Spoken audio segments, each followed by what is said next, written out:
লাভ দেয় কত সুন্দর বোনটা আমার কই গেল রে সকালে ভাত খাই গেছে না আন্টি আমরা কি করে মাছের টুমা বাচ্চা রাখি এভাবেই আহাজারি করছিলেন একদিন আগে আগুনে নিহত আসমার বোন। মঙ্গলবার ঢাকার মিরপুরে একটি গার্মেন্টসে ভয়াবহ অগ্নিকাণ্ডে ১৬ জন শ্রমিকের মৃত্যু হয়। নিহতদের একজন ছিলেন আসমা।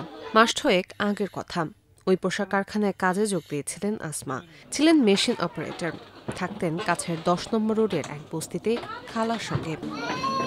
ঘটনার দিন সকালেও আগের মতো নিয়ম করে কাজে বেরিয়েছিলেন আসমা। এরপর বেলা 11:30টার দিকে কারখানায় আগুন লাগে। ঠিক সে সময় আসমা ছিলেন ভবনের ৩য় তলায়।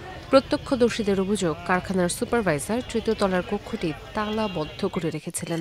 ফলে আগুন লাগার পর ভেতরে থাকা শ্রমিকরা আর বের হতে পারেননি। গেটটা তো তালা না মারতো আমার বোন আগুন উড়ে হলো আমার বোনের লাভ দেয় আগুন উড়ে হলো আমার বোনের লাভ দেয় গেটটা লাগা রাখছে গেটটা লাগা রাখছে তো আমার বোনে না গেছে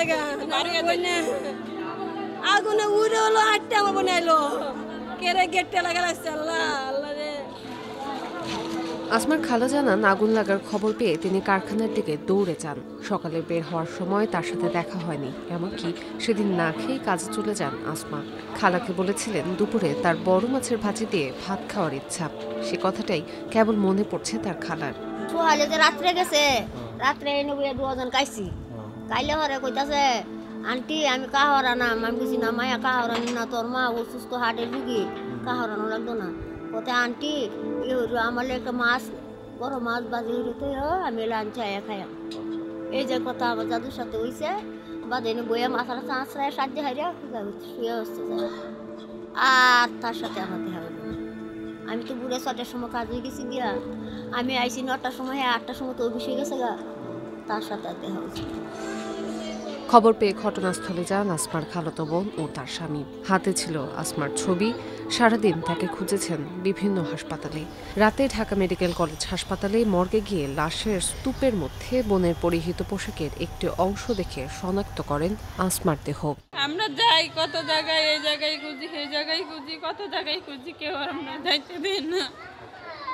অনেক জায়গায় খুঁজতেছি, তারপরে এমন কোনো মেডিকেল বাহি নাই যে আমরা খুঁজি নাই। তারপরে রাতের 10টা কি 11:30 বাজে আবার মেডিকেলে আমরা যাইছি।